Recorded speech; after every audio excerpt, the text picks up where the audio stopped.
A thrilling story of redemption, love, passion, and new beginnings. He took her in his arms, made promises, and disappeared the next day. Years later, she returns with a child and a secret that could destroy a dynasty. Now, the reunion between them could save a life, or ruin everything for good. Watch this story until the end. You'll be surprised by this story. If you like love stories, romance, subscribe to this channel, leave your comment. We post videos like this every day. Continuing. The plane touched down at JFK Airport on a grey July morning, and Helen Davis felt her stomach churn, not from the turbulence, but from the certainty that she was about to relive the nightmare she had fled 7 years ago. Next to her, Lucas slept against the window, his brown hair stuck to his sweaty forehead, his small hands closed as if trying to hold on to something that constantly slipped away. At 6 years old, the boy already carried in his eyes that ancient sadness she knew all too well. London had been left behind like a foggy memory of survival. The small rented apartments, temporary jobs in cafes and bookstores, the sleepless nights caring for Lucas when the seizures began. For years, Helen convinced herself she could raise her son alone, away from the shadow of the Montgomerys, away from the pain that Caleb had left embedded in her chest like a rusty blade. But fate, she discovered, has a cruel way of collecting old debts. Everything began to crumble on an autumn afternoon in London when Lucas fainted in the middle of the school courtyard. Helen rushed to the hospital with her heart racing, holding her son's cold hand while he breathed irregularly. The doctor who treated them, a middle-aged man with kind eyes and a northern accent, ordered a series of tests that cost more than she earned in 2 months. When the results arrived, the world stopped. Hereditary muscular dystrophy with a rare genetic mutation, said the doctor, adjusting his glasses while leafing through the papers. It's degenerative, Mrs. Wilson. Unfortunately, we don't have many documented cases, but the records we found indicate a specific origin. This mutation appears almost exclusively in some American families of Italian descent. Helen pretended not to understand the connection, but inside she felt her blood freeze. That night, while Lucas slept in the tiny room they shared, she obsessively searched the internet. That's when she found the news that changed everything. The death of Brittany Montgomery at 24, victim of the same genetic disease that now threatened her son. The irony was bitter as gall. For 7 years, Helen had tried to forget Caleb Montgomery, to erase from her memory the taste of his kisses and the weight of his absence. But now his blood ran in Lucas's veins, and this cursed heritage was the only thing that could save the boy. The journey back to America was a 20-hour ordeal that seemed to last an eternity. Helen couldn't sleep, mentally reliving every moment of that night 7 years ago, when her life changed forever. It was December 2016. She was only 22 and worked as an intern at the Montgomery Cultural Foundation, a philanthropic organization that funded educational projects in underprivileged communities. The salary was low, but the work gave her purpose, and she dreamed of making a difference in the world through education. Caleb Montgomery was an almost mythical figure in the foundation's hallways. Heir to one of the country's largest pharmaceutical empires, he rarely appeared at the office, preferring to leave management to the executive directors. But when he came, his presence transformed the environment. Tall, dark, with those dark eyes that seemed to hold ancient secrets, he had the kind of beauty that disturbed, that made people wonder what he hid behind that always serious countenance. Helen saw him for the first time in a meeting about community library projects. She was presenting the impact numbers when she felt a heavy gaze upon her. She turned and found his eyes fixed on her face, studying her with an intensity that made her stutter in the middle of her sentence. After that, he began to appear more frequently. The encounters were always casual, at least in appearance. He would appear in the archive room when she was organizing old documents, or show up at the corner cafe where she had lunch. They talked about literature, politics, about the Foundation's projects. Caleb had a unique way of listening, as if each of her words was important, as if there was something in her he couldn't decipher, and that fascinated him. "You're different from the other people who work here," he said one afternoon, while they drank coffee at a table away from the crowd. There's something about you that's genuine. Helen laughed, embarrassed. I don't know if that's a compliment or a criticism. It's an observation, Caleb replied, and there was something melancholy in his, voice. Truth is a rarity in my world. It was during this time that Helen began to notice that behind that facade of power and control, Caleb carried a deep sadness. He spoke little about his family, but when he did, it was always with contained bitterness. He mentioned his sister a few times, Brittany, with a fierce and protective love that touched Helen's heart. She's the only pure person I know, he said once, looking out the cafe window. The only one who still believes the world can be better. The passion between them grew slowly, like a silent disease that takes over the body without one noticing. Helen knew it was dangerous to get involved with a man like Caleb, who came from a world completely different from hers. But there was something magnetic about him, a hidden vulnerability that awakened in her the desire to care, to heal. The December charity event was the turning point. The foundation organized a soiree at the family's old mansion, open to donors and partners. Helen was working as support, coordinating the arrival of guests and ensuring everything went well.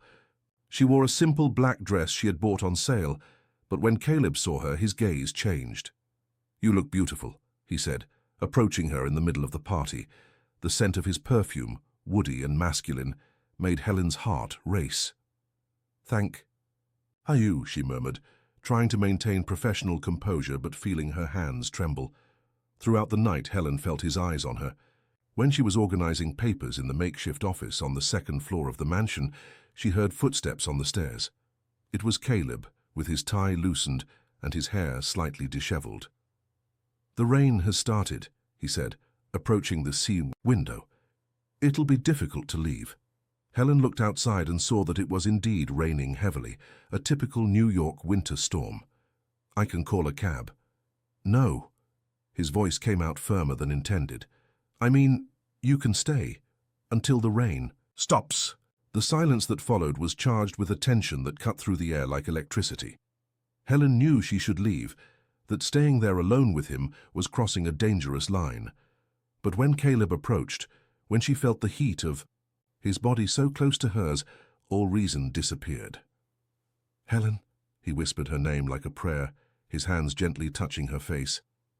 We shouldn't." "I know," she replied, but didn't move away. When he kissed her, it was as if the world stopped. The kiss was desperate, urgent, full of a hunger that went beyond the physical.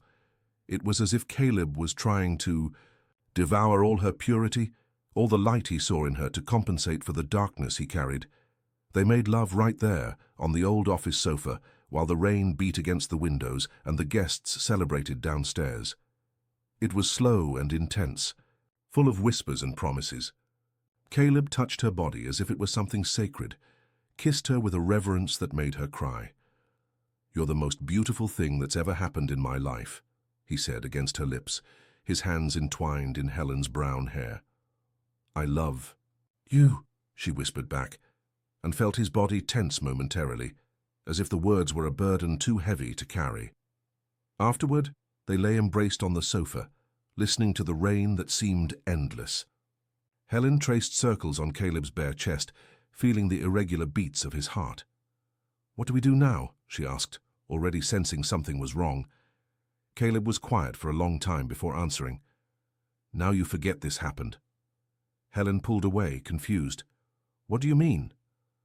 "My world is dangerous, Helen. I can't protect you from what I am, from my family, from the things I've done." He got up, beginning to dress with mechanical movements. "You deserve someone better, someone who can give you a normal life." "But I don't want a normal life," Helen protested, rising as well. "I want you." Caleb stopped dressing and looked at her with such deep sadness that Helen felt her heart shatter. "You don't know what you're saying." It was the last conversation they had. The next morning, Helen woke up alone on the sofa, covered by his jacket. Caleb had disappeared like smoke, leaving only the scent of his perfume impregnated in the clothes, and a pain in her chest that seemed endless. For weeks she tried to contact him. She called the office, went to the company headquarters, but always heard the same response. Caleb Montgomery was in medical treatment in Europe with no expected return date. The official version said he had suffered a nervous breakdown after his sister's death, who died a few days after that night in the mansion. It was when Helen discovered she was pregnant that her life completely fell apart. Her parents, fervent Catholics, couldn't accept that their daughter had become pregnant by a married man, because that's what she told them, inventing a non-existent husband to protect Caleb's identity. The lie backfired when she couldn't maintain the facade. Kicked out of home without work and without prospects, Helen sold everything she had and bought a one-way ticket to London. Now, 7 years later, she was back in the city that saw her born and grow, carrying not only the scars of the past, but also the responsibility of saving the life of the son that Caleb didn't even know existed. The taxi stopped in front of the simple hotel she had booked in Soho, a neighborhood she knew well from her teenage years. Lucas woke up during the journey and now looked out the window with curiosity, pointing to the tall buildings and the movement of the streets. "Mum, is this where you lived when you were little?" he asked in the sleepy voice of someone who just woke up. "Yes, my love," Helen replied, helping him get out of the car. "This is New York City, the city where you were born." Lucas frowned, confused. "But I was born in London." Helen smiled sadly. "Your heart was born in London, my love, but you were made here." The hotel was modest but clean, with a small breakfast and cozy rooms. Helen had saved every penny for months to fund this trip, knowing she might not have money to return. It was all or nothing. After settling in and giving Lucas a bath, Helen sat on the small bed and opened the used laptop she had brought. During the flight, she had devised a strategy. First, she needed to find Caleb, then convince him to take a paternity test, and then pray that he cared enough to help save Lucas.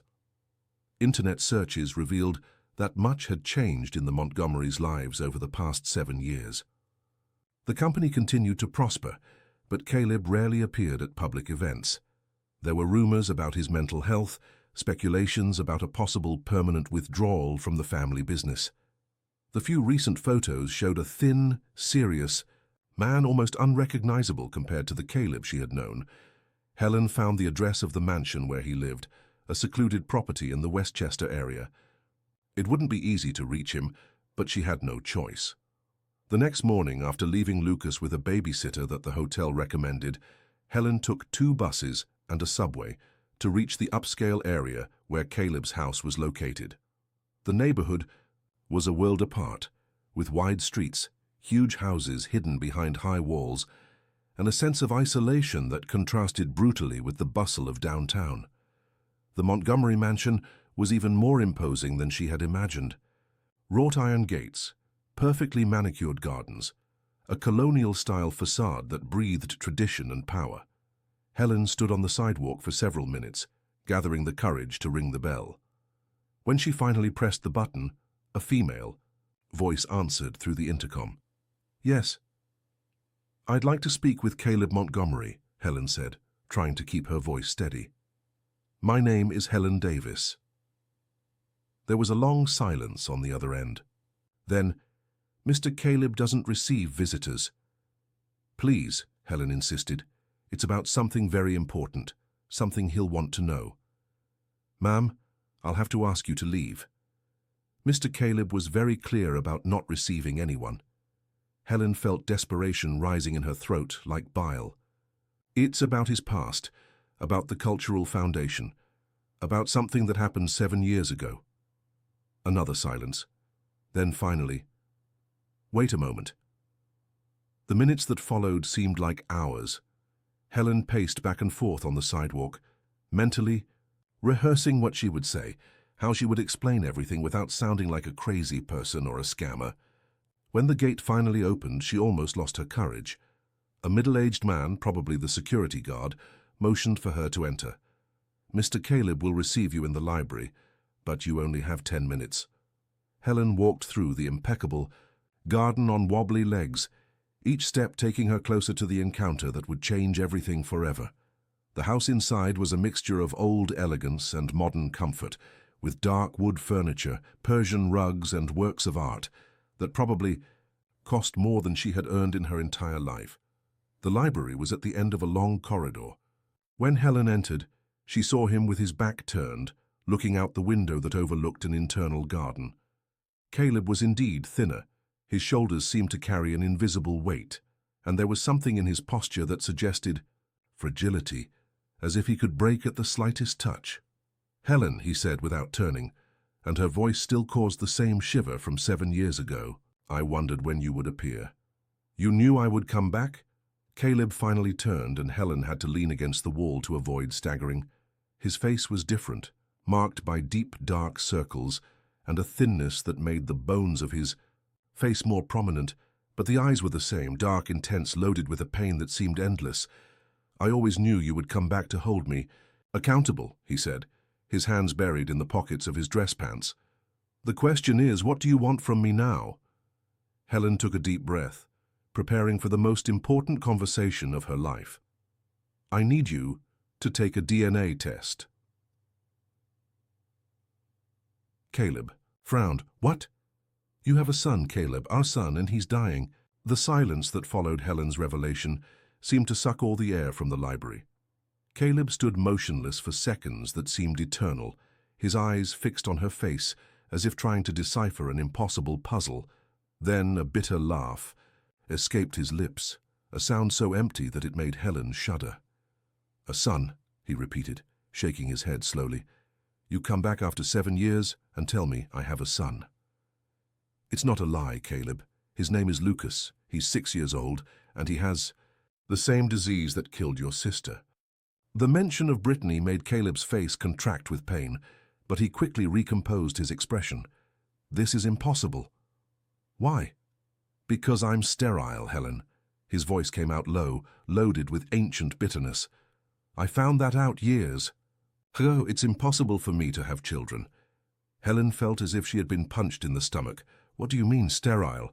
Caleb walked to the mahogany desk in the center of the library and rested his hands on the polished surface, as if he needed support to remain standing. "I did all possible tests after Brittany's death. The doctors were categorical. My sperm count is practically 0. It's one of the sequelae of the same genetic mutation that killed my sister." "But that doesn't make sense," Helen protested, feeling hopelessness infiltrate her voice. "If you're sterile, how do you explain that I got pregnant right after that?" I don't explain it because it probably wasn't mine." The words hit Helen like slaps. She felt the blood rise to her face, anger burning in her throat. "How dare you insinuate that I'm not insinuating anything," Caleb interrupted her, but his tone had hardened. "I'm stating a medical fact. I cannot have children, Helen, and if you have a 6-year-old son, he is not mine." Helen opened her bag with trembling hands and took out a yellowed envelope. "It's all here," she said, throwing the papers on the desk.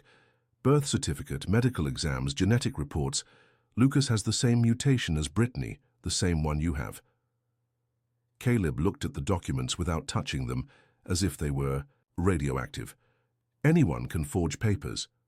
"Then take the test," Helen shouted, losing her composure. "Stop making excuses and take the damn DNA test." "There's no need. I know what I am." Helen stared at him for a long moment, seeing the sick stubbornness in his eyes, the refusal to even consider the possibility. It was as if Caleb had built his entire identity around this sterility, as if it were an armor that protected him from something greater. "You're afraid," she said finally. "Of what?" "Of discovering that you've spent 7 years lying to yourself. Of discovering that you abandoned not only me, but also your son." Caleb closed his eyes and breathed deeply, as if gathering strength for something. When he opened them again, there was a coldness in them that Helen didn't recognize. "I need you to leave." "Caleb." "Leave, Helen, and don't come back." Helen looked at him one last time, engraving in her memory that face she had loved so much, that she still loved despite everything. Then she picked up her bag and headed to the door, but stopped before leaving. "The documents stay here," she said without turning. "When you decide to stop running from the truth, they'll be waiting." The walk back to the hotel was torture. Helen cried on the bus, on the subway, on the street, not caring about the curious glances from passers-by. Caleb's rejection hurt more than she expected, but the pain was being replaced by an iron determination. If he didn't want to believe, she would prove it. When she arrived at the room, she found Lucas playing with some toy cars she had bought at the airport.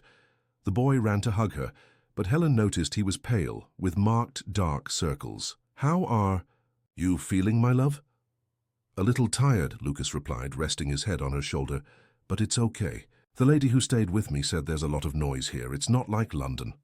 Helen hugged her son tightly, feeling his small body so fragile in her arms. Each day that passed, Lucas seemed smaller, more delicate, as if he were disappearing. Little by little, the Portuguese doctors had been clear. Without specialized treatment, he had at most 2 years to live. "Mum, did you find the man who can help me?" Lucas's innocent question almost broke Helen's heart. During the trip, she had explained to her son, in simple terms, that they were returning to America to find someone special, someone who could help him get better. "I'm still working on it, love," she lied, kissing his hot forehead. "But everything will be all right, I promise." That night, while Lucas slept, Helen opened her laptop and began to obsessively research the Montgomery family. She needed to understand what had happened in the last 7 years, why Caleb was so changed, why he insisted on denying paternity with such vehemence. The information publicly available was limited, but Helen managed to piece together a disturbing puzzle. After Brittany's death, Caleb had gradually withdrawn from the family business, leaving the administration of the company to his younger brothers and the board of directors. There were rumors about psychiatric treatments, about a possible mental incapacity that prevented him from making important decisions. But what caught Helen's attention most was a series of articles about genetic research conducted by the Montgomery Company itself. The pharmaceutical had a department dedicated to the study of rare diseases, including hereditary muscular dystrophies. It was too strange a coincidence to be ignored. The next morning, Helen made a decision that would change the course of the entire investigation. She called a number she hadn't dialed in almost 10 years. "Hello?" "Ryan, it's Helen. Helen Davis." After so. Silence on the other end lasted a few seconds. "Helen? My God, where have you been? You disappeared from the city." Ryan Sanders had been her best friend in adolescence, the shy and studious boy who lived on the same street and who dreamed of being a doctor since childhood. Helen knew through occasional searches on social media that he had managed to fulfill his dream and now worked as a geneticist at one of the best hospitals in New York. "It's a long story, Ryan. Do you have time to talk in person?" "Of course. I'm dying of curiosity. Where do you want to meet?" They arranged to meet at a cafe in the city center, the same place where they used to study together in the prep course days. When Helen arrived, she found Ryan already waiting at a table in the back and almost didn't recognize him. The skinny boy had become a handsome man, with graying hair at the temples and elegant glasses that gave him an intellectual air. "Helen." He stood up to hug her, and his smile was genuine. "You look exactly the same. I mean, maybe a little more. Serious, but the same. You're the one who's different," she smiled back, feeling a pang of nostalgia. "Dr. Ryan Sanders, I always knew you'd get there." They talked about trivialities for a few minutes, catching up on the years that had passed. Helen told an edited version of her life in London, omitting the most painful details. Ryan talked about his career, the marriage that didn't work out, his full dedication to genetic research. "But enough small talk," he finally said, realizing that Helen was tense. "What do you need? It wasn't nostalgia that made you call me after so long." Helen took a deep breath and decided to be direct. "I need your professional help. It's about my son." She told him everything: Lucas's illness, the discovery of the genetic mutation, the connection with the Montgomerys. Ryan listened in silence, making occasional notes, his face becoming increasingly serious. "Do you have your son's tests here?" Helen took a folder from her bag with all of Lucas's medical reports. Ryan studied the papers for several minutes, frowning. "This mutation is really rare," he said finally. "In fact, it's so rare that we only know of a few cases in the United States. And you're right about the Montgomery family. They have a well-documented genetic history of the disease. So it's possible that Lucas is Caleb's son. More than possible. Probable. Ryan took off his glasses and rubbed his eyes. But you said he claims to be sterile? He said he discovered that after his sister's death. Ryan was thoughtful for a moment. Helen, can I ask you an indiscreet question? Of course. Are you absolutely sure that Caleb is the father? Absolutely. He was the only man I was with at that time. Then something is very wrong. Ryan leaned forward, lowering his voice. Because if he really has the genetic mutation and managed to father a child, it's impossible for him to be sterile. This specific mutation does not cause sterility, Helen. It can cause other complications, but not sterility. Helen's heart raced. Are you sure? Absolutely. I've been studying this mutation for years. I know every aspect of it. Ryan paused, as if processing an idea. Unless what? Unless someone lied to him about the test results. The possibility hit Helen like lightning. Is that possible? Perfectly possible. And considering we're talking about the Montgomery family, which has a gigantic pharmaceutical company and access to the best laboratories in the country, Ryan left the sentence hanging. Helen felt her head spin. Why would anyone do that? Why? Would anyone do anything, Helen? Money, power, control. Ryan took her hand across the table. Look, I could be completely wrong, but if you want to be sure, I can do some tests on your son, and if we can get a sample of Caleb's DNA. How? Leave it to me. I have some contacts who can help. Ryan smiled, but there was concern in his eyes. Just promise me one thing. What? Be careful with this family, Helen. The Montgomerys didn't get where they are by being nice. If there really is something dirty behind this sterility story, you could be messing with something very dangerous. 3 days later, Ryan called with news that would change everything. Helen, I need to see you urgently. Can you come to my laboratory? His tone was tense, almost frightened. Helen left Lucas with the hotel babysitter and rushed to meet her friend. Ryan's laboratory was at Mount Sinai Hospital, a place that breathed technology and efficiency. I got Caleb's DNA sample, he said as soon as she arrived without even greeting her. How?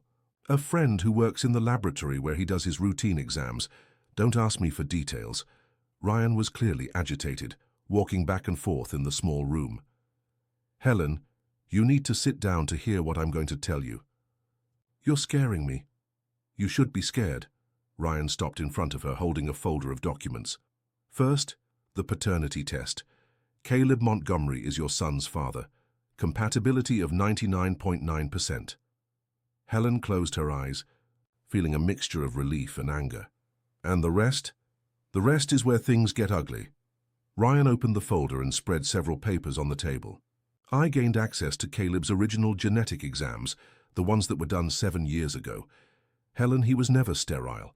The exams show a perfectly normal sperm count. Then why does he believe he is? Because someone falsified the results that were delivered to him. Ryan pointed to 2 sets of exams side by side. Look here, these are the real results, kept in the laboratory's archive.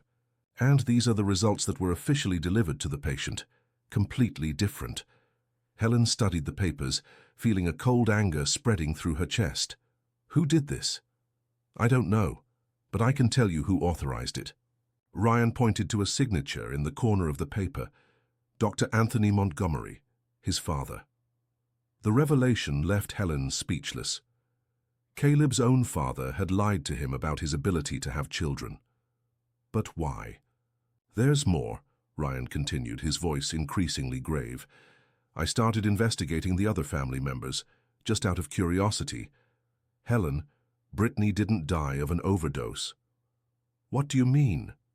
She died from complications of the genetic mutation, that's true. But it wasn't natural. Someone induced a fatal crisis. Ryan showed other documents. I found the real autopsy report, the one that wasn't disclosed to the press. There were signs of medications that accelerate the complications of the disease. Helen felt the ground disappear beneath her feet. Are you saying they killed Brittany? Am I saying someone made sure she died before she could do something they didn't want? Ryan took more papers from the folder, and I discovered what. Brittany was investigating irregularities in the family company. She had documents proving they falsified genetic exams of other patients, hiding hereditary diseases to maintain million-dollar contracts with insurance companies. Helen's head was spinning. That's why they sterilized Caleb. Exactly. If he were capable of having children, he could perpetuate the genetic lineage and eventually discover the truth about the family. Ryan sat heavily in the chair. Helen, you have to tell him this. He won't believe me. He will if you show him the evidence. Helen looked at all the documents spread on the table, evidence of a conspiracy that had destroyed Caleb's life, and indirectly her own. Ryan, if all this is true, am I in danger? Honestly, I don't know. But if the Montgomerys were capable of murdering their own daughter to keep the family's secrets... He didn't need to finish the sentence. That night, Helen couldn't sleep.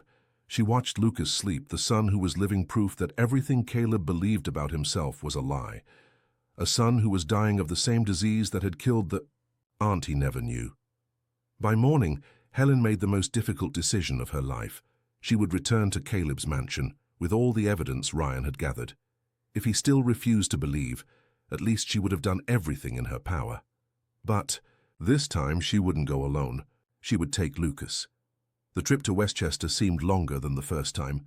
Lucas was excited about the outing, looking at everything through the taxi window and asking questions about the tall buildings and the traffic. Helen had explained to him that they were going to visit someone very important, someone who could help him get better. Is he a doctor, Mom?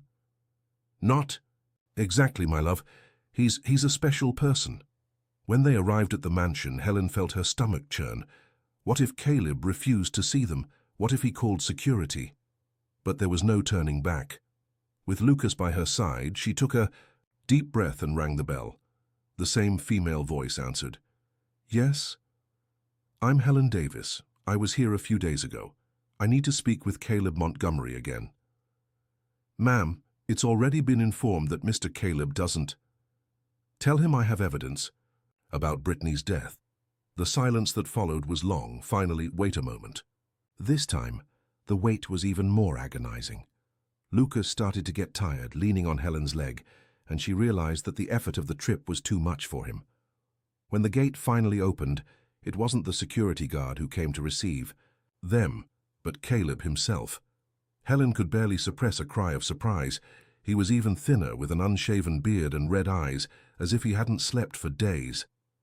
But it was his reaction upon seeing Lucas that made Helen's heart stop. Caleb was paralyzed, looking at the boy as if he were seeing a ghost. And Helen understood why.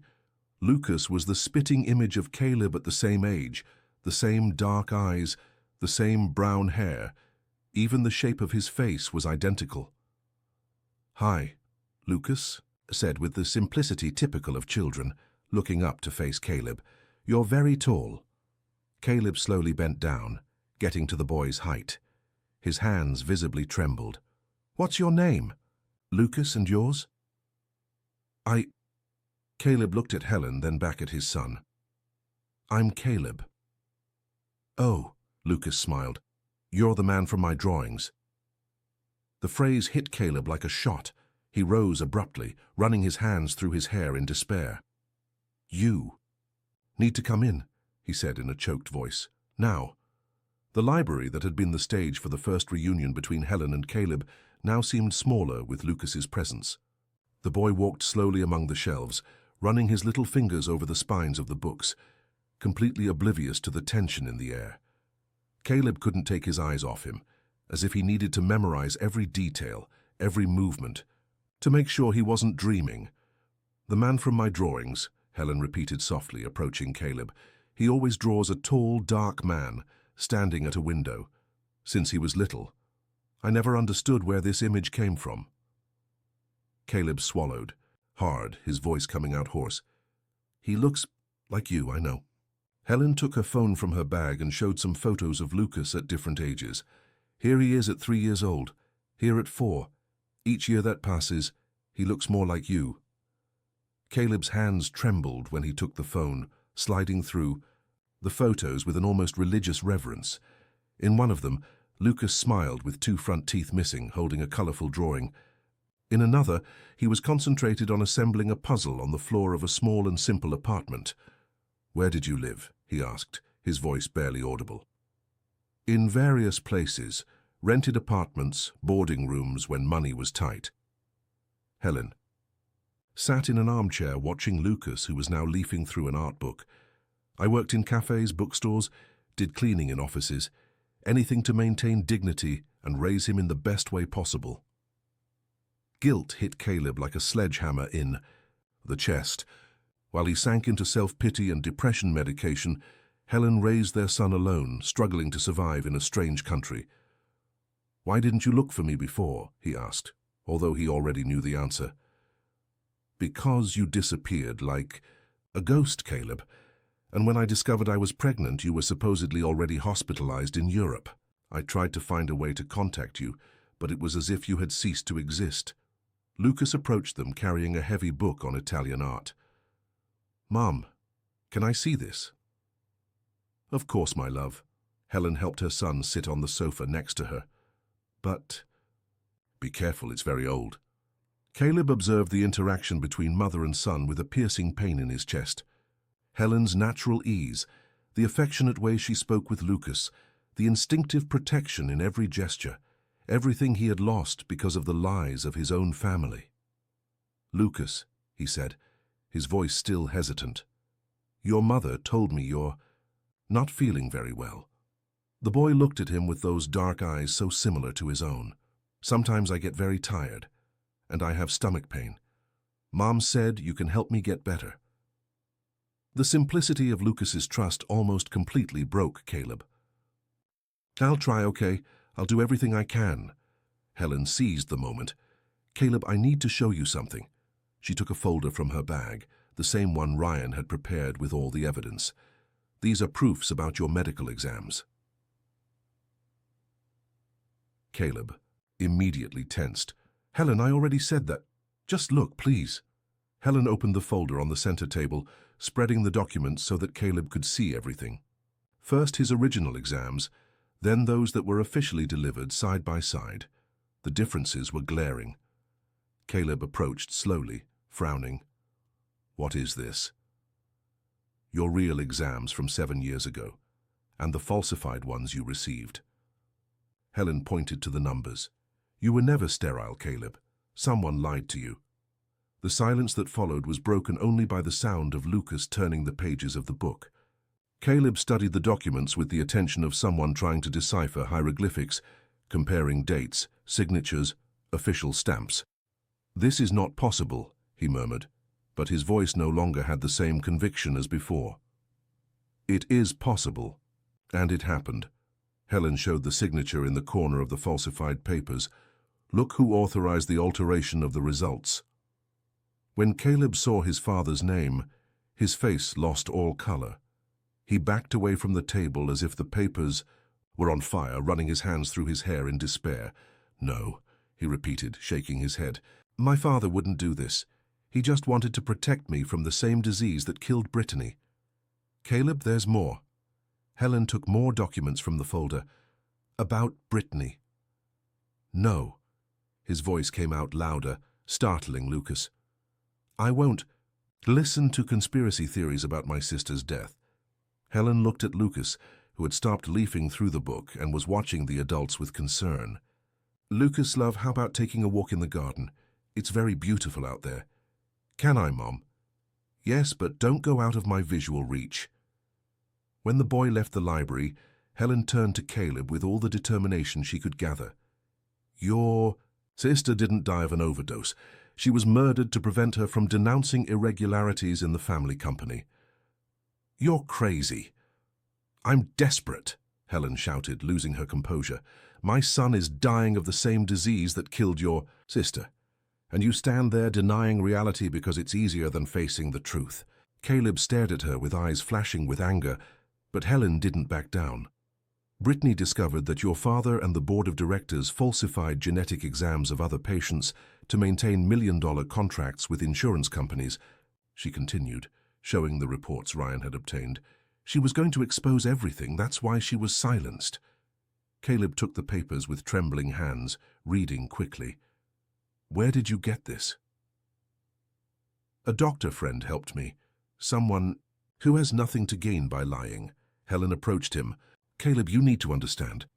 Everything you believe about yourself, about your family, about what happened 7 years ago, was built on lies. He threw the papers back on the table, walking to the window where he could see Lucas playing in the garden. The boy had found a cat and was trying to pet it. Why would they do this to me, he asked, his voice broken. Control. If you knew you could have children, eventually you would. And your children would inherit not only the fortune, but also the genetic disease that proves all the irregularities of the company. Helen positioned herself next to him at the window. By keeping you isolated, psychologically sterilized, they ensured that the secrets would die with your generation. Caleb closed his eyes, resting his forehead on the cold glass. 7 years, he murmured. 7 years believing I was defective, that I couldn't continue the family because I was genetically inadequate. And meanwhile your son grew up far, away without a father, without adequate medical treatment. Guilt and anger mixed in Caleb's chest in a way he had never experienced before. It was as if all the pieces of a macabre puzzle finally fit together, revealing an image too horrible to be real. What do you want from me now? He asked, still with his back to Helen. I want you to acknowledge Lucas's paternity. I want you to use your influence and your resources to get the best possible medical treatment for him. And I want you to confront your family about the lies that destroyed our lives. Caleb turned slowly, and Helen saw tears in his eyes for the first time since they'd met. And what about us? The question hung in the air like smoke. Helen looked outside, seeing Lucas, who was now sitting on the grass, petting the cat that had approached. There is no more us, Caleb.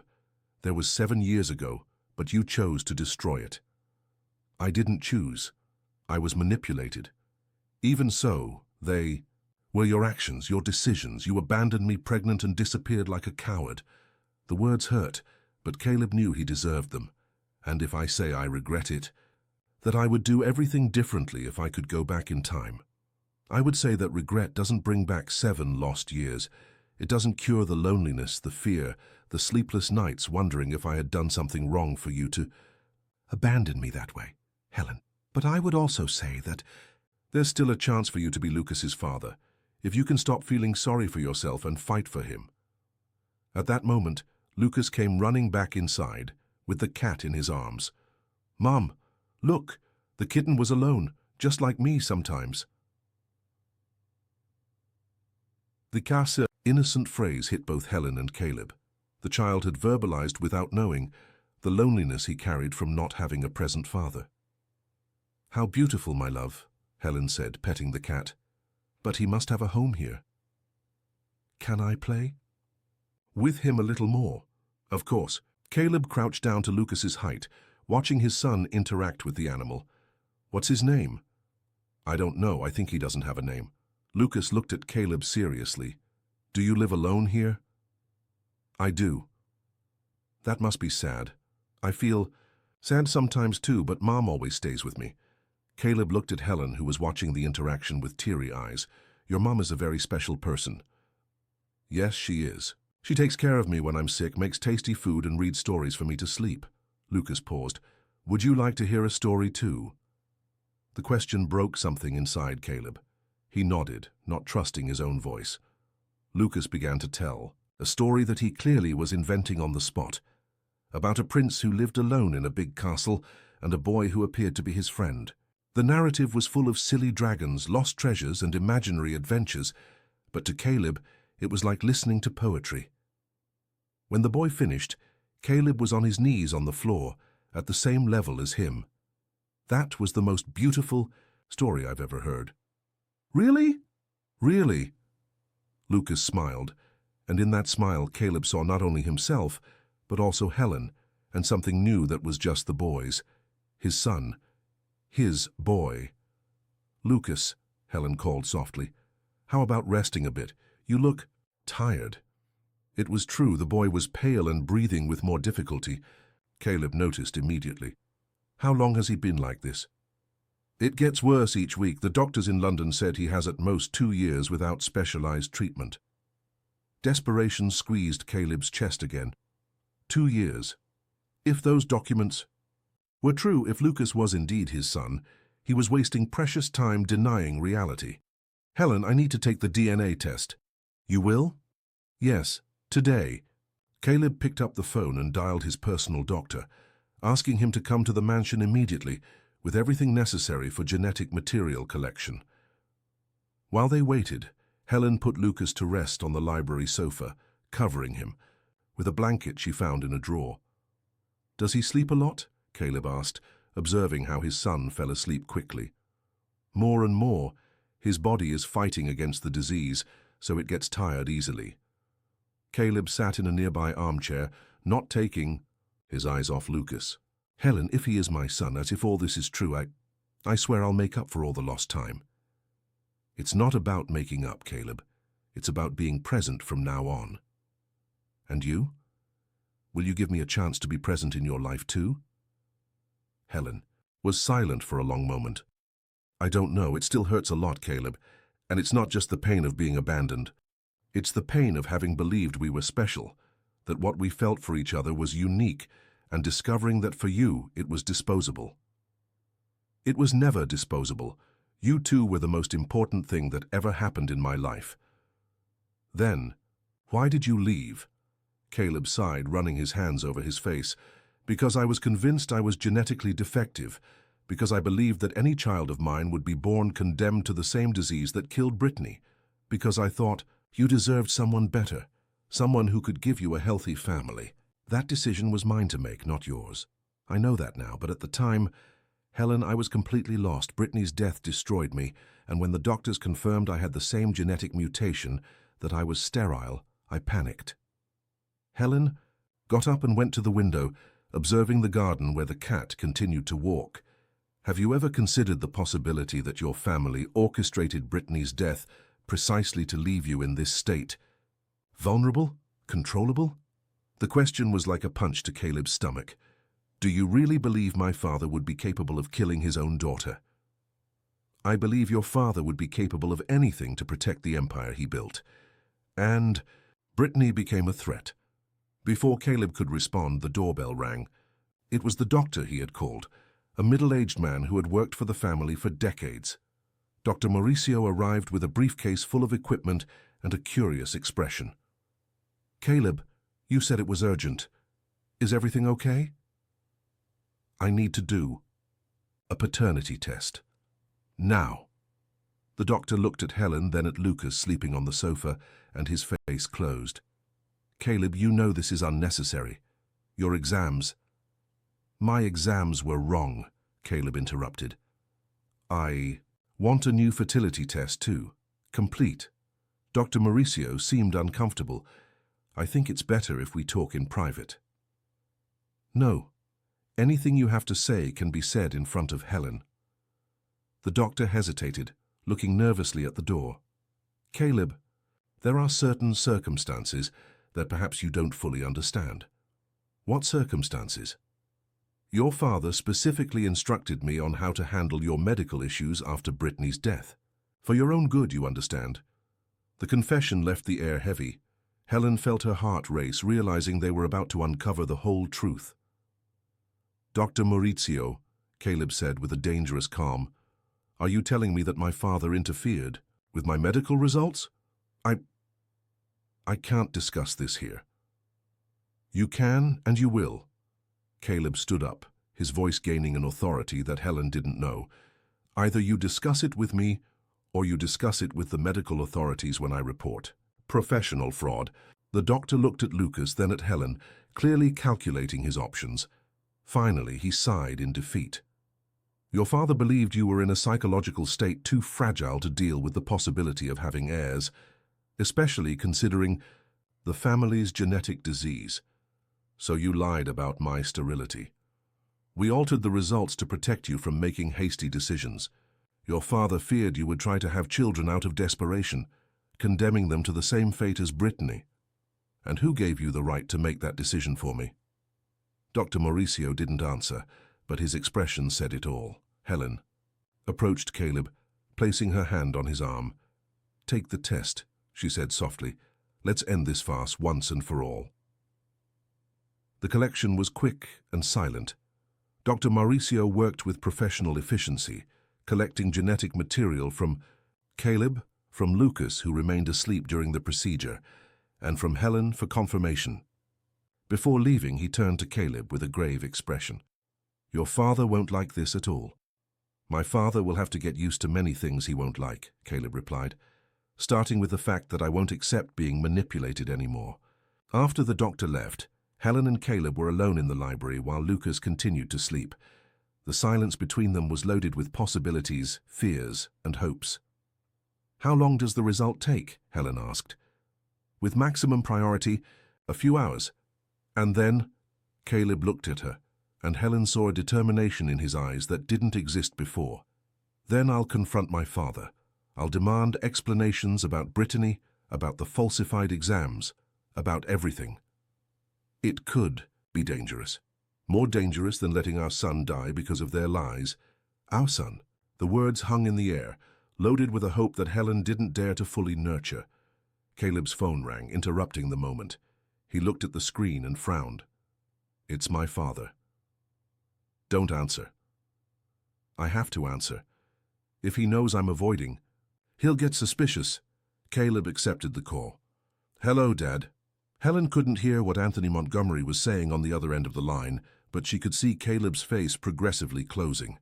"Yes, she was here," Caleb finally said. "How did you know?" More silence as he listened.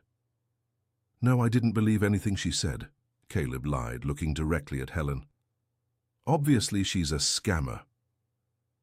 Helen understood that he was acting, protecting them until he could get all the necessary information.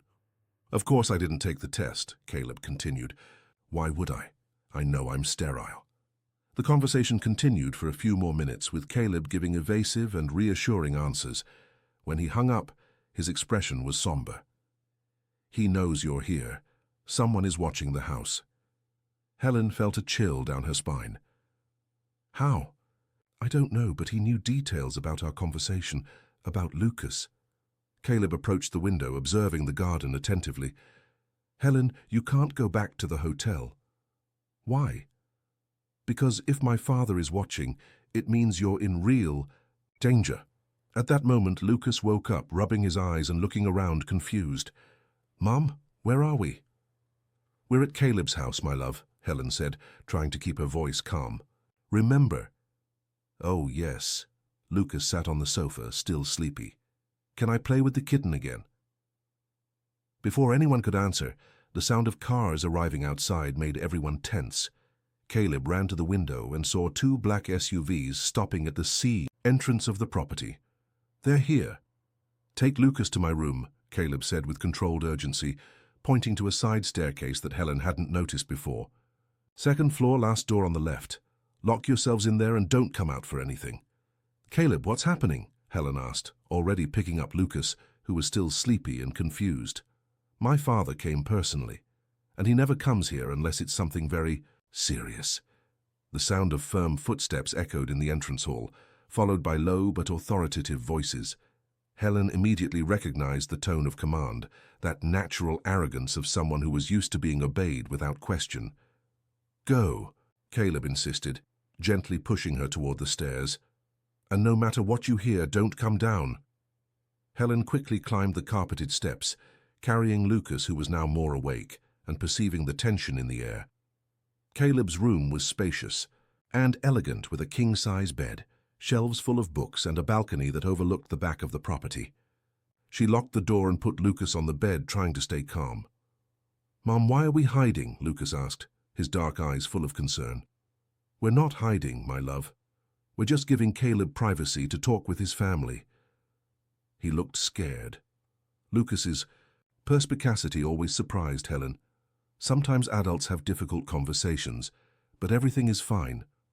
Downstairs, Helen could hear voices rising.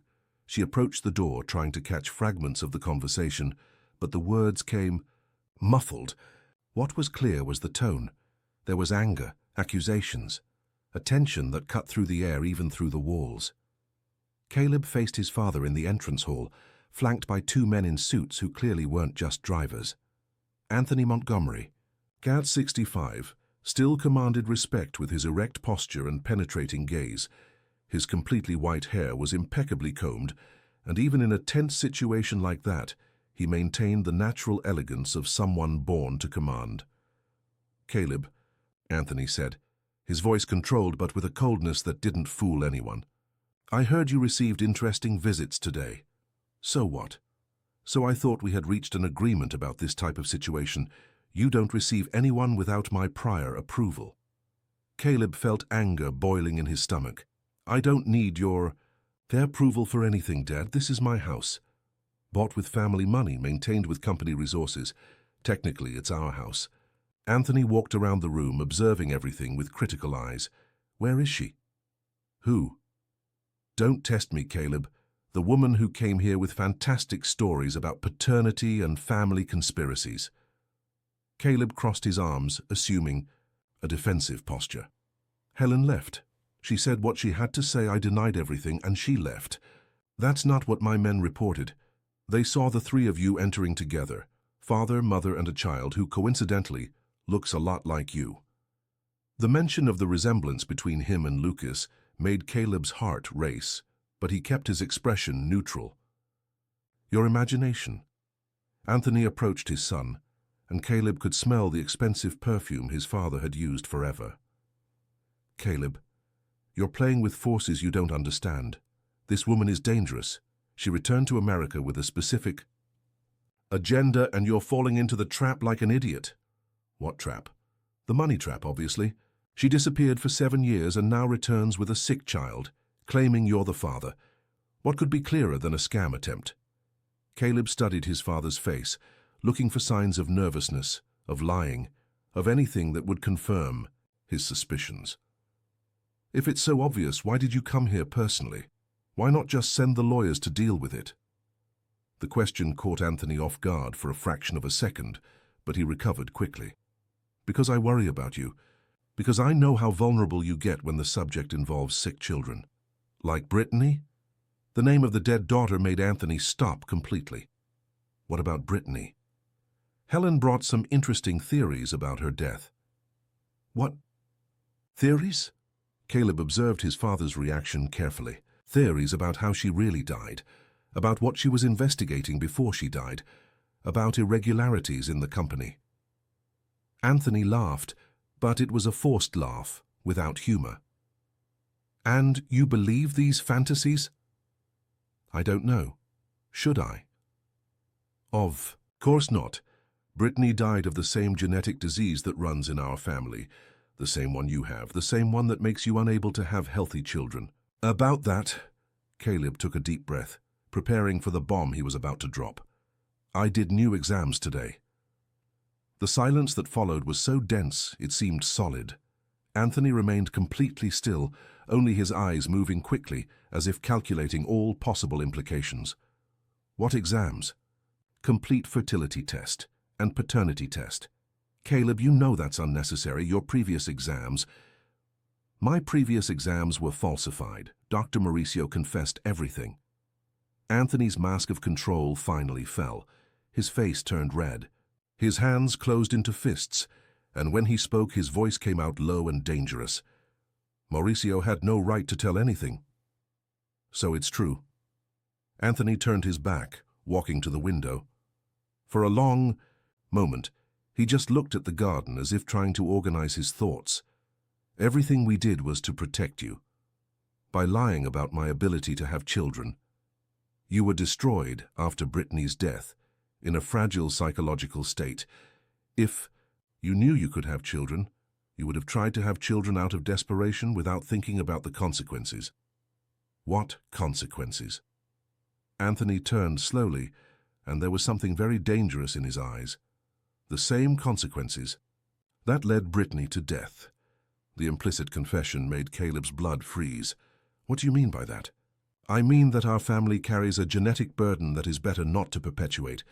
Brittany thought differently. She thought she could defy nature, that she could have a normal life despite the disease. And you stopped her. I protected the family, protected the company, protected thousands of jobs and investors. Anthony approached his son again. And now I'm protecting you in the same way. Caleb felt nausea rise in his throat. You killed your own daughter. I let nature take its course by accelerating the process. Anthony didn't deny. He just stood looking at his son with a coldness that Caleb had never seen before. Where are they, Caleb? Who? The woman and the child, where are they? I already said they left. And I already said I don't believe you. Anthony made a sign to the two men he had brought. Search the house. No, Caleb blocked the path. You won't search my house. It's not your house, remember?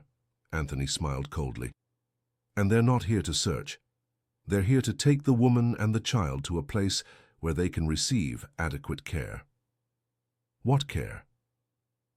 The child is sick, isn't he? With the same disease as Brittany. We have a specialized clinic where he can receive the best possible treatment. Caleb immediately understood what his father was suggesting. You want to kill them. I want to solve a problem before it becomes a public crisis. The coldness with which Anthony spoke about killing an innocent child made something break definitively inside Caleb.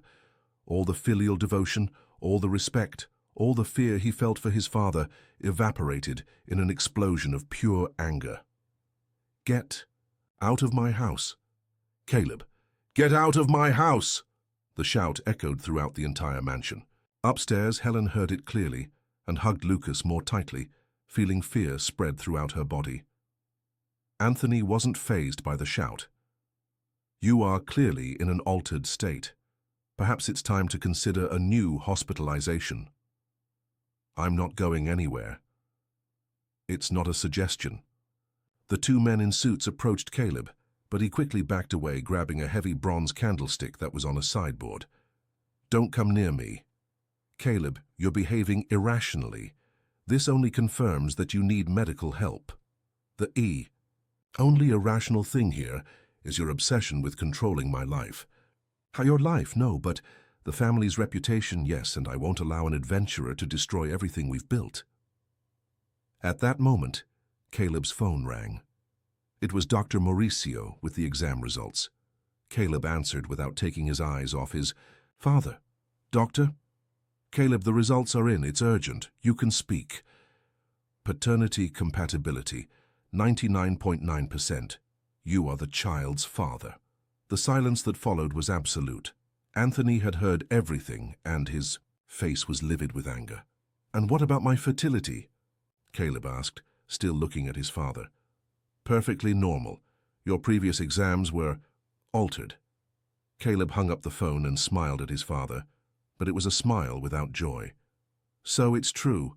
I have a son, and you lied to me for 7 years.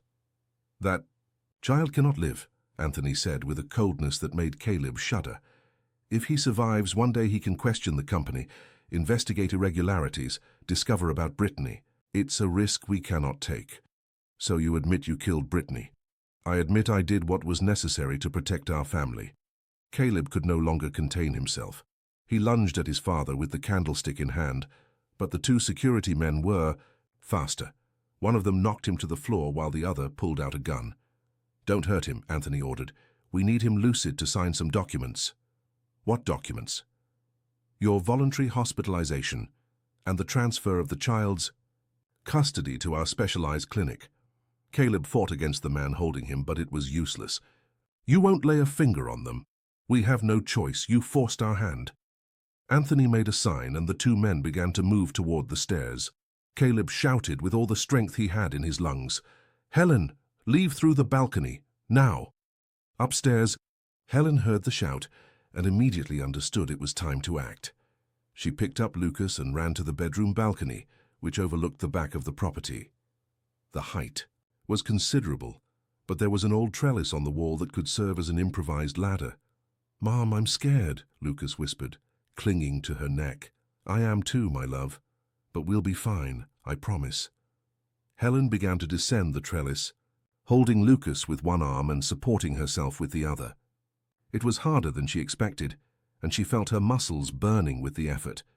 When they were almost on the ground, she heard footsteps running in the room above. "They escaped through the balcony," shouted a male voice.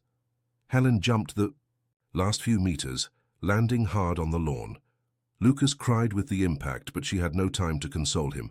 She ran towards the back wall, looking for a way out of the property. The wall was high, but there was a tree nearby that could help. Helen began to climb, carrying Lucas on her back, when she heard voices approaching through the gardens. "Find them! They can't leave the property!" Helen's heart was beating so hard, it felt like it would explode. She managed to reach the top of the wall and looked to the other side. It was a drop of almost 10 feet to the street. "Mum, I can't do it anymore," Lucas moaned, clearly exhausted by the effort. "Just a little more, my love, just a little more."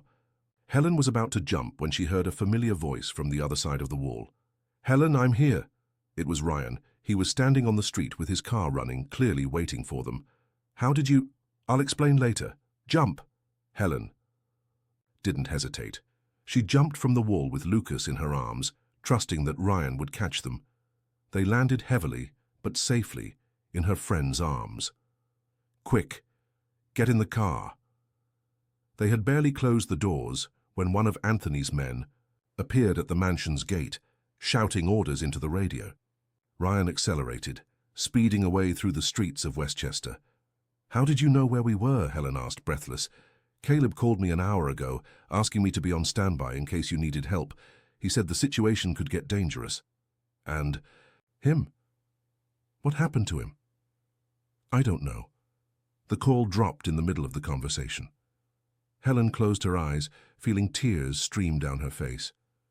Lucas was in the back seat, pale and trembling, but safe.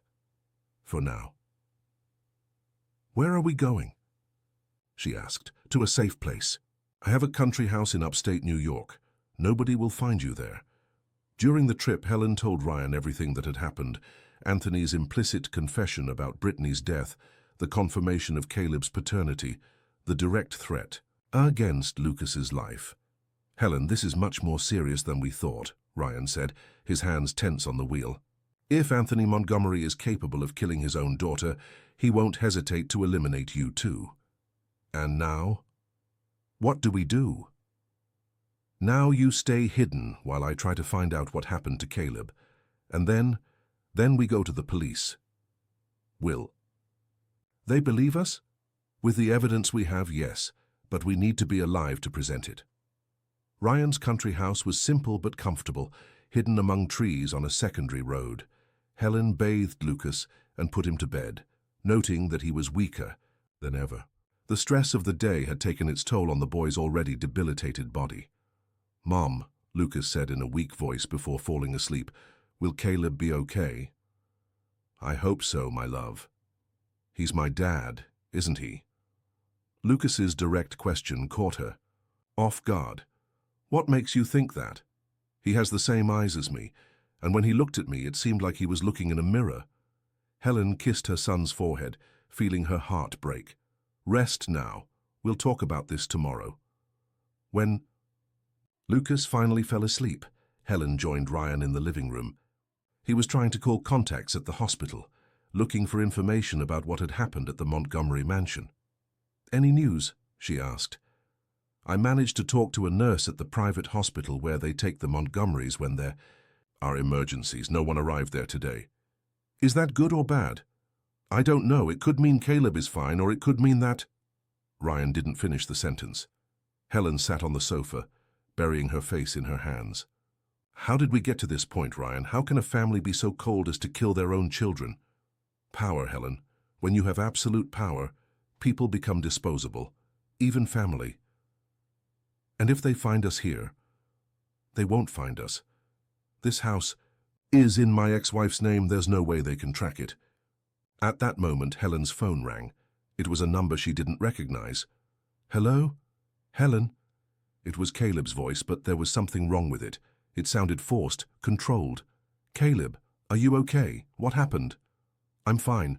Where are you?" Helen hesitated. There was something in his voice that didn't sound natural. "We're safe." "Why?" "I need to see you. Can I pick you up?" "Caleb, are you really?" "Okay, your voice sounds strange." There was a long pause. Then, in a low and urgent voice, Caleb whispered, "Don't come to get me. Don't trust anyone. They are—" The call was cut off. Helen looked at Ryan with wide eyes. "They got him." "Seems like it. What do we do now?" Ryan stood up, walking to the window to check if there was no one watching the house. "Now we're officially at war against one of the most powerful families in America. A war we can't win." "Maybe we can't win," Ryan said, turning to her. "But we can try to make the truth come to light, and pray that's enough to save the three of you." Outside, the night was dark and full of invisible dangers. Helen looked at the room where Lucas slept, then at the phone that was still in her hands.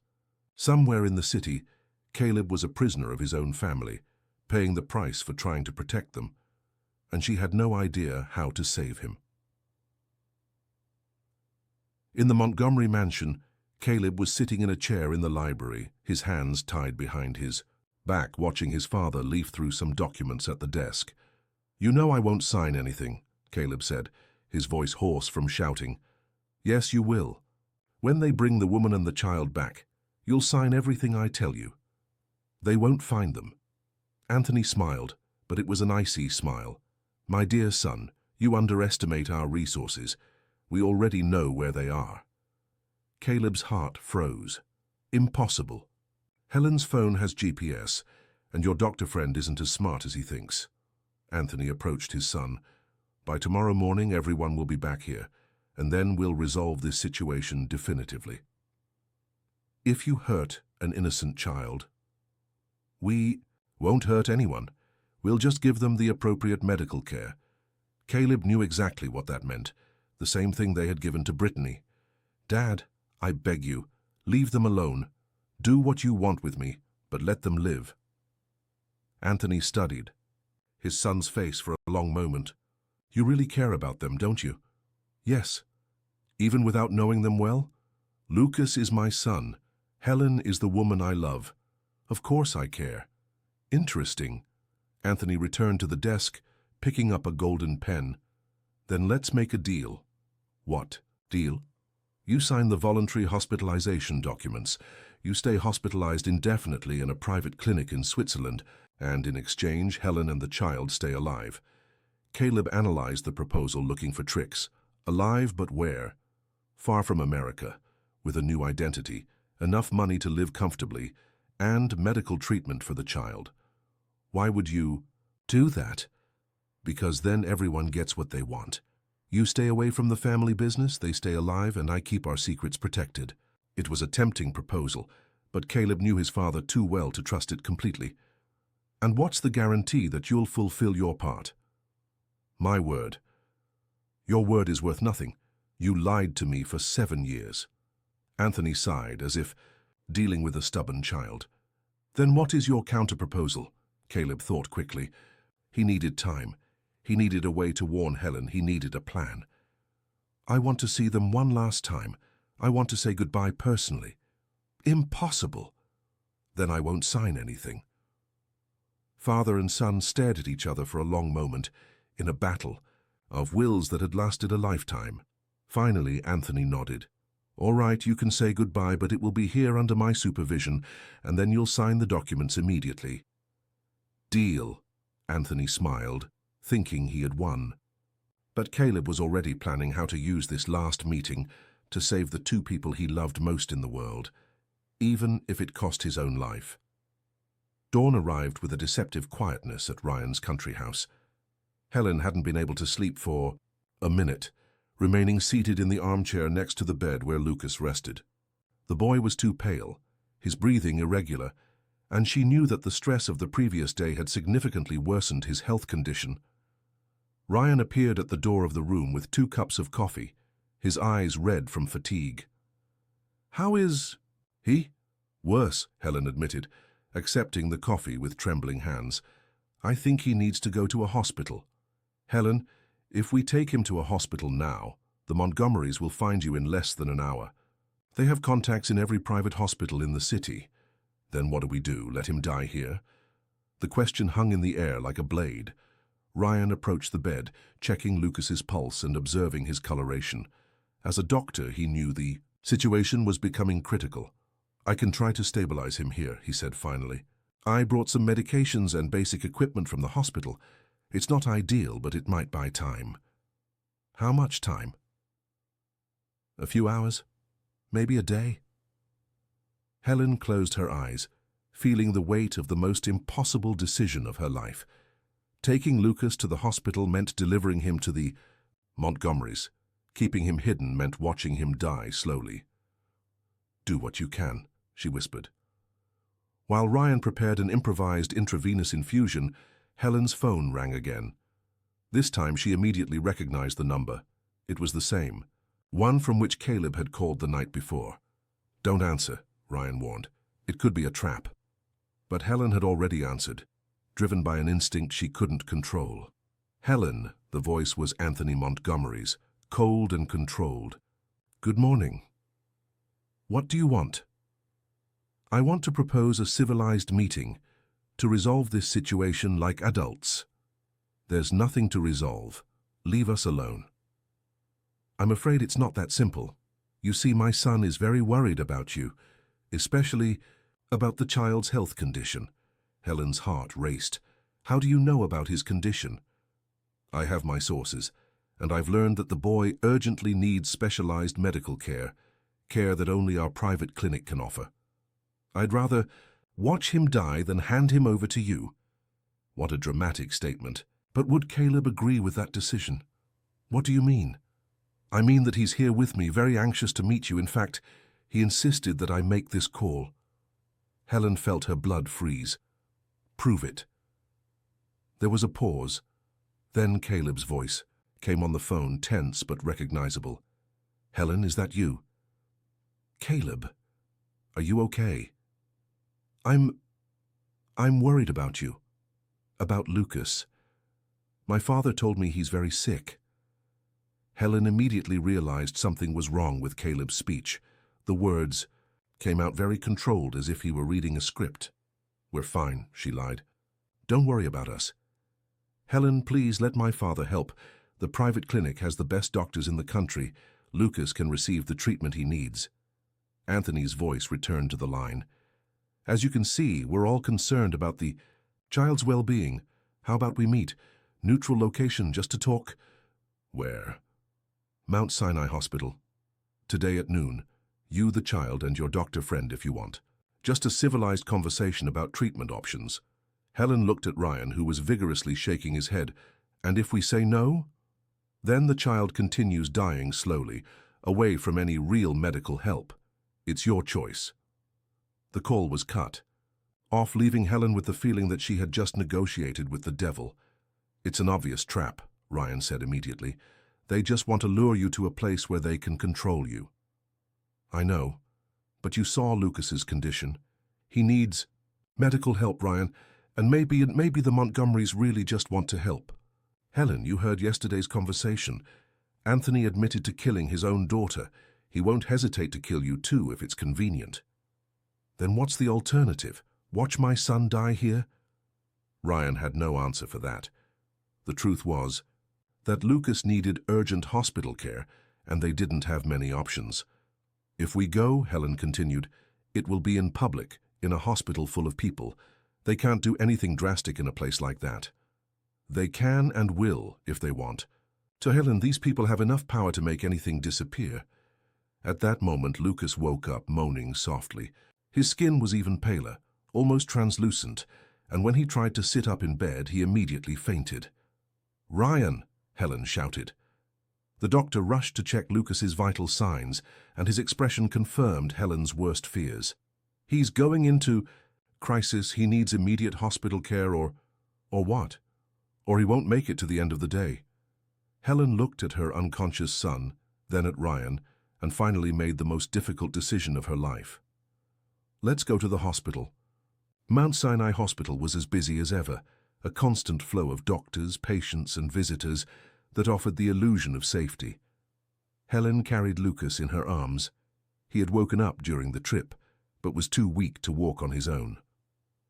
Ryan accompanied them, clearly nervous, watching each person who passed as if they were a potential threat. They headed to the main lobby where Anthony had arranged the meeting. Helen saw him immediately, a distinguished man with white hair wearing an impeccable suit, accompanied by two other men who were clearly security. But there was no sign of Caleb. "Where is he?" Helen asked as soon as she approached. "Helen," Anthony smiled, but it was a smile that didn't reach his eyes. "I'm glad you decided to come, and this must be my grandson." The casual way he referred to Lucas as his grandson made Helen shiver. "Where is Caleb?" "He's resolving some legal matters.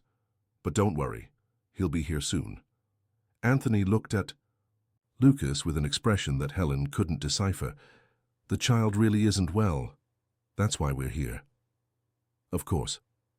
Dr. Rodriguez here is the head of pediatrics at the hospital."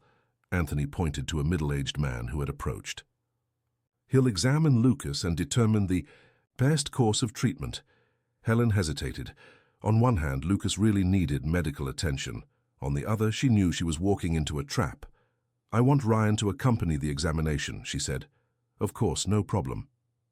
Dr. Rodriguez approached with a professional smile.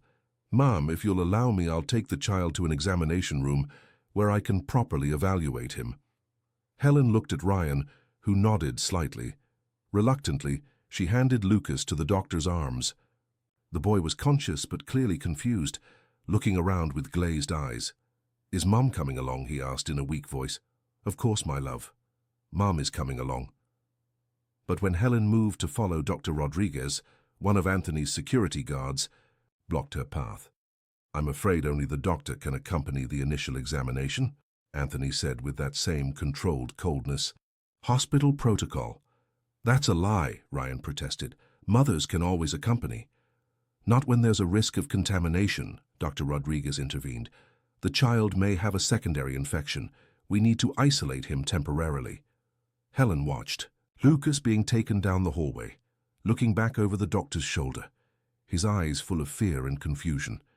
Every maternal instinct screamed for her to run after him, but the two security guards had positioned themselves to prevent any movement. "What are you doing?" she asked, panic beginning to take over. "We're ensuring your son receives the best possible treatment," Anthony replied calmly. "Dr. Rodriguez is a specialist in genetic muscular dystrophies. He knows intimately the condition that affects our family." "Our family?" "Well, now that paternity has been confirmed, Lucas is officially a Montgomery, and we take care of our own." The way Anthony spoke made Helen realize she had fallen into a much more elaborate trap than she had imagined. "I want my son back. Now." "I'm afraid that's not possible. You see, Dr. Rodriguez discovered that Lucas's condition is much more serious than we thought. He needs to be hospitalized immediately." "Hospitalized where?" "Our private clinic, the same where Brittany received treatment." Helen's blood froze. "No, you won't take my son anywhere." "We're not asking," one of the security guards said, approaching her. Ryan tried to intervene but was quickly restrained by the second guard. "Helen, get out of here, go get help." But it was already too late. Helen felt a sting in her arm and realized someone had given her an injection. Her vision began to blur, her legs wobble. "What did you do to me?" she managed to ask before passing out. "Just a mild sedative," Anthony said, watching her collapse in the security guard's arms. "To ensure you don't do anything foolish." Ryan struggled against the man holding him. "You can't do this. We're in a public hospital. There are cameras, witnesses." "The cameras aren't working in this section," Anthony smiled coldly. "Temporary technical problem. And the witnesses, well, everyone here works for us in one way or another." It was then that Ryan realized the real extent of the Montgomery's power. It wasn't just a rich family. It was an organization that had infiltrated entire institutions. "What do you want?" he asked, stopping fighting. "We want to resolve a family problem discreetly. The child will be well cared for, don't worry. As will Helen. Where are you taking them?" "To a safe place where they can receive the appropriate treatment." Anthony made a sign, and the security guards began to move the unconscious Helen toward a side exit of the hospital. Ryan realized it was now or never. "Help!" he shouted, with all the strength he had. "They're kidnapping a woman and a child." Several people in the lobby looked in his direction, but Anthony's security guards acted quickly. One of them discreetly showed a badge that seemed official. "Civil police," he said loudly.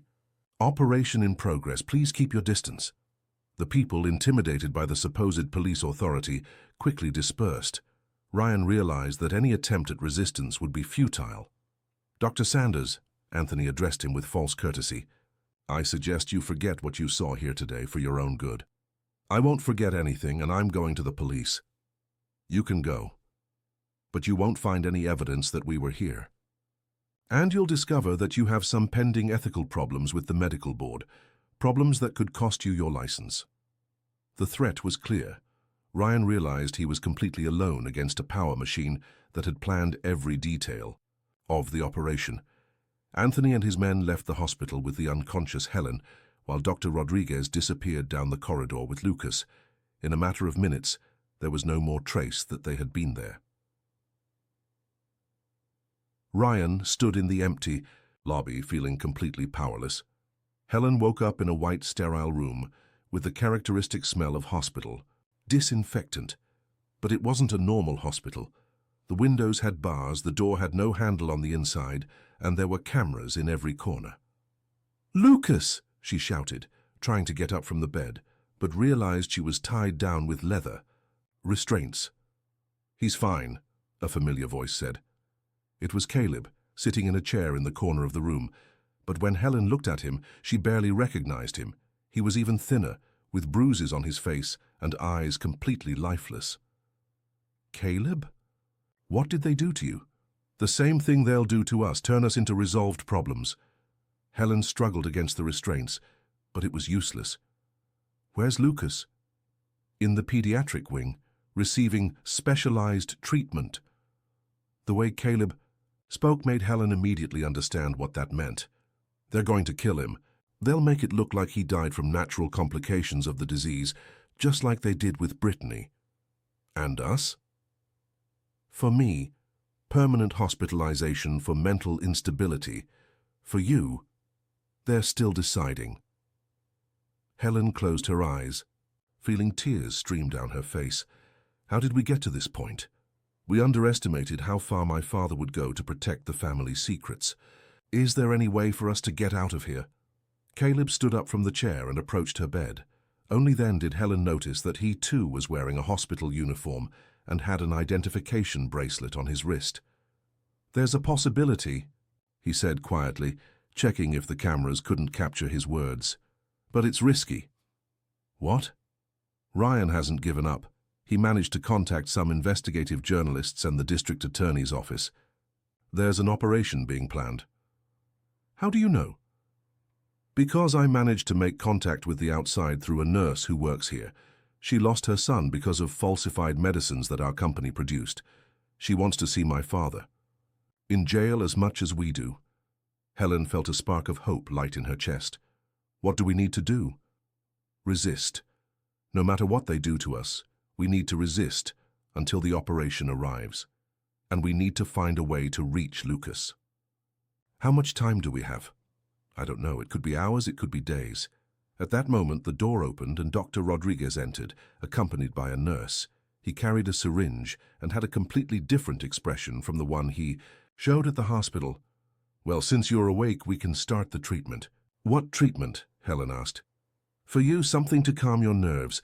For your husband, continuation of the shock therapy we started yesterday." Helen looked at Caleb with horror, now understanding why he was so different. "You're torturing him." "We're treating a serious psychiatric condition," Dr. Rodriguez corrected, preparing the syringe. "Delusions of persecution, family paranoia, aggressive behavior." "I'm not crazy," Caleb said, but his voice came out trembling. "Of course not," Dr. Rodriguez smiled coldly. "For now." He approached Helen with the syringe, but before he could apply the injection, an alarm began to sound throughout the building. Red lights flashed in the corridors, and voices shouted confused orders. "What's happening?" Dr. Rodriguez asked the nurse. I don't know, doctor. I'll check. The nurse ran out, leaving Dr. Rodriguez alone with Helen and Caleb. The doctor seemed undecided, looking alternately at the syringe and the door. Doctor, a voice came through the intercom. You need to come to the first floor immediately. We have visitors. Dr. Rodriguez cursed softly, put the syringe away, and left the room in a hurry, forgetting to lock the door. Caleb waited a few seconds, then approached Helen's bed and began to untie the restraints. This is our chance, he said. I need to get you out of here and find Lucas. Can you walk?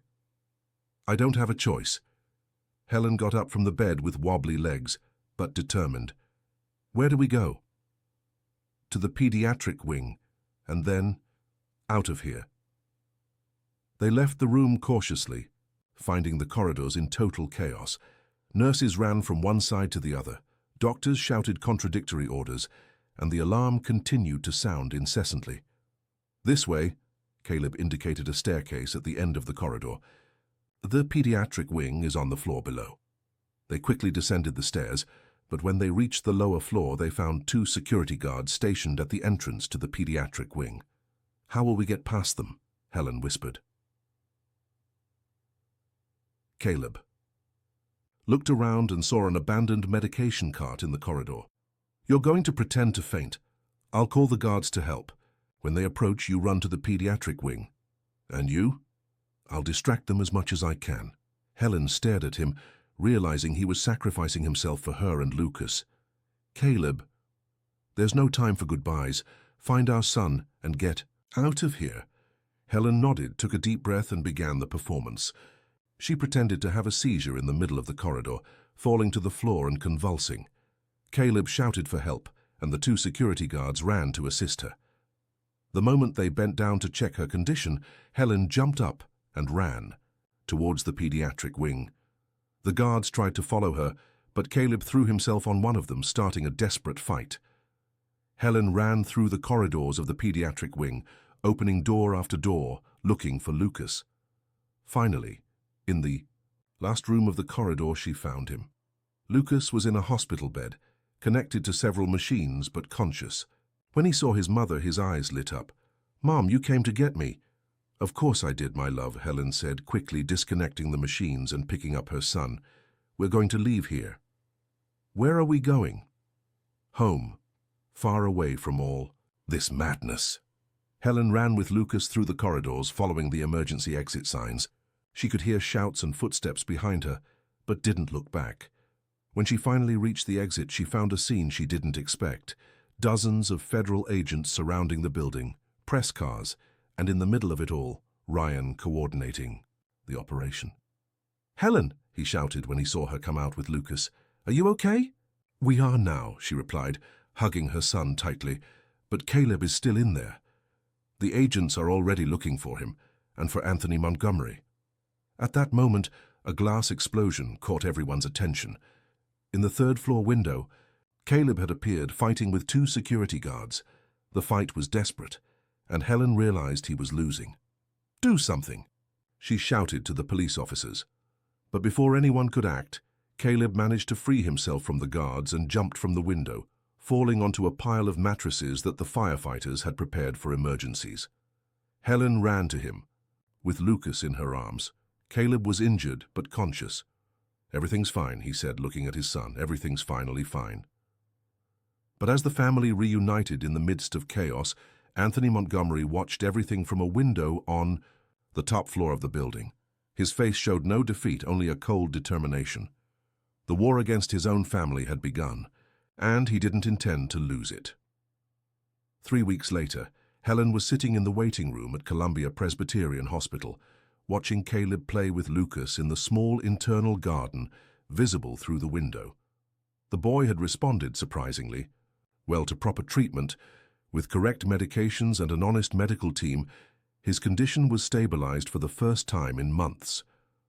The police operation at the Montgomery Clinic had revealed a corruption scheme that extended over decades.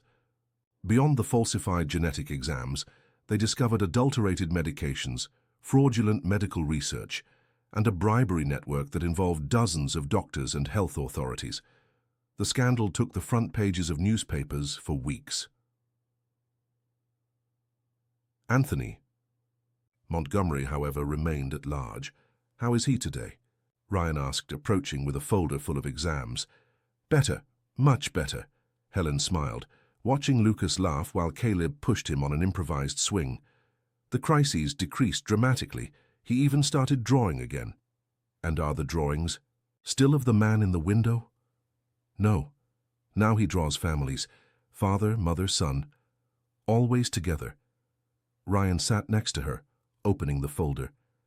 "I have good news about the more detailed genetic exams we did. Lucas's mutation is less aggressive than we thought. With the right treatment, he can have a completely normal life." Helen felt tears of relief stream down her face. For so many months she had prepared herself to lose her son.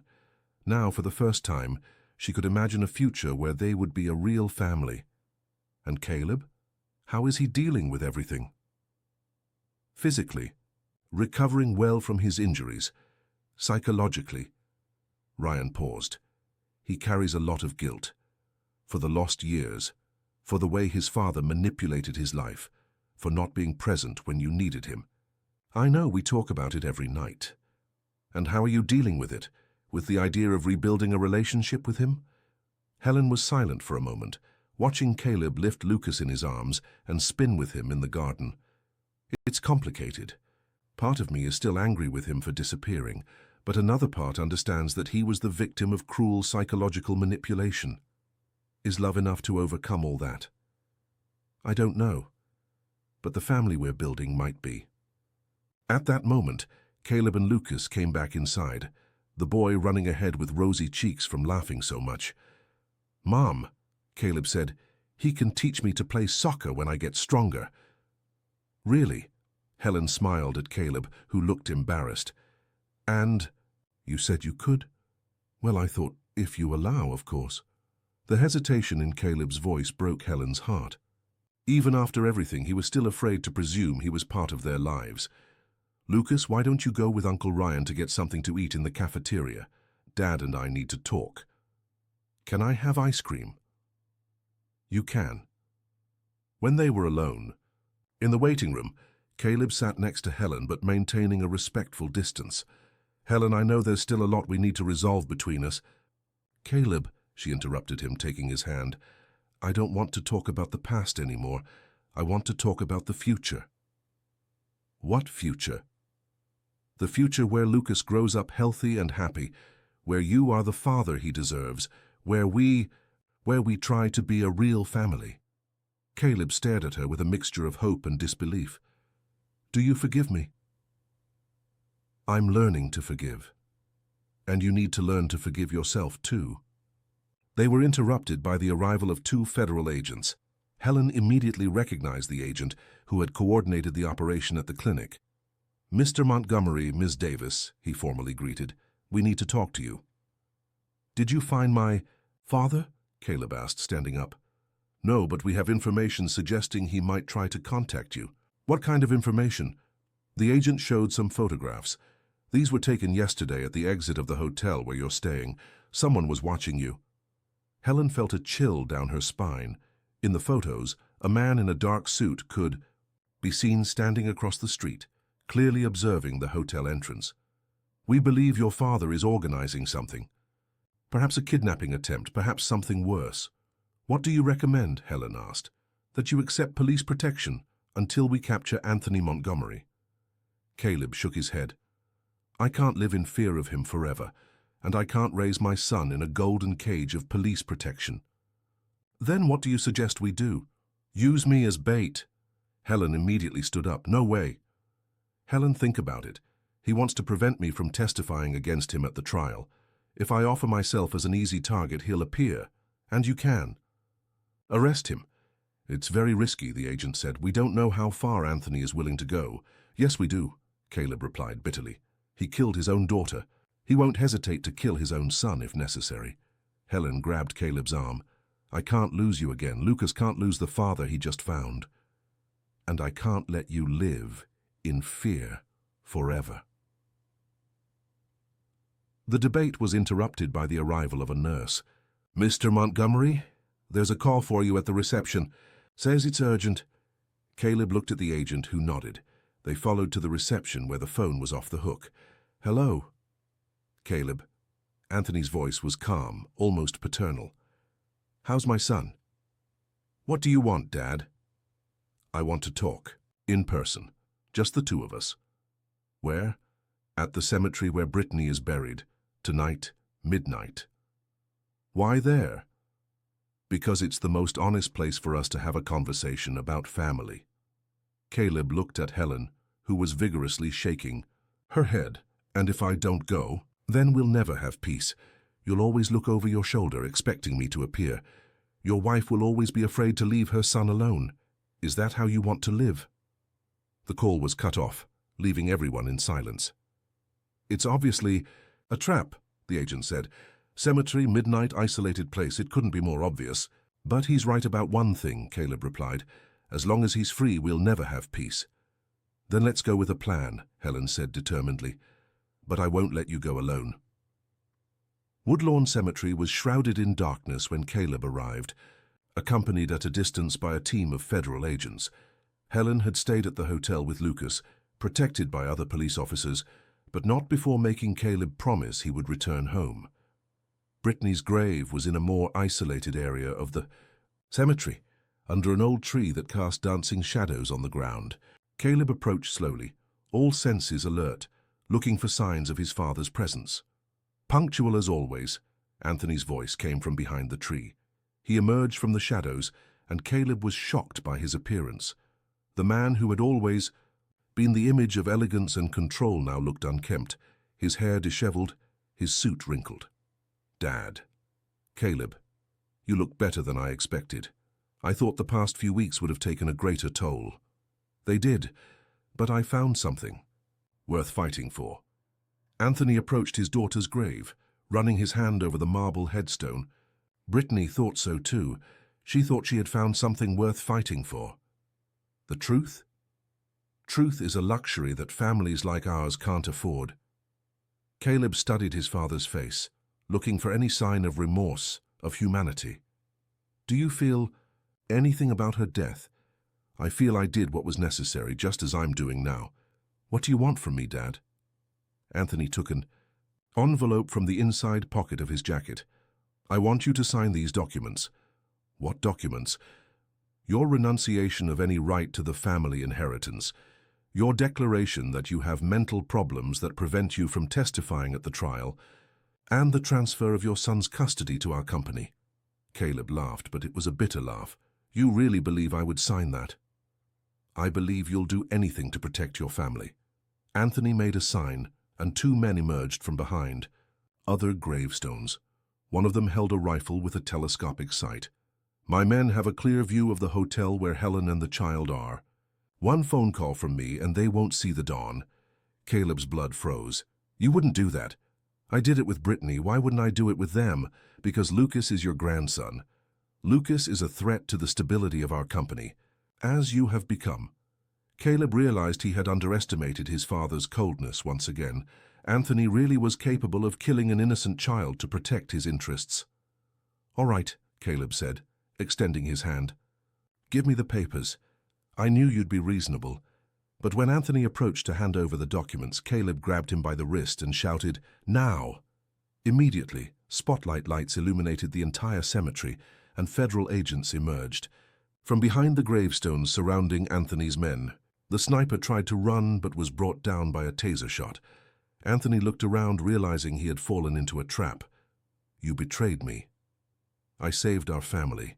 For the first time in my life, I did the right thing. Your family won't last.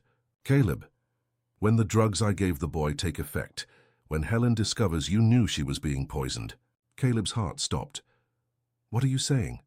The ice cream the child had today, it had a special component, an accelerated version of the genetic disease that killed Brittany. In a few hours, he'll be dead. Caleb threw himself at his father, with murderous fury, but was restrained by the agents. You're a monster. I'm a businessman, and business sometimes requires sacrifices. While Anthony was handcuffed and taken away, Caleb was already running toward the police car, shouting instructions to the agent. They needed to get to the hospital immediately. The race against time began. At the hospital, Helen was sitting next to the bed where Lucas had been admitted in a state of emergency. The boy was unconscious, connected to machines that monitored his vital signs, which were dangerously unstable. "How did this happen so quickly?" she asked Ryan, who was checking the most recent exams.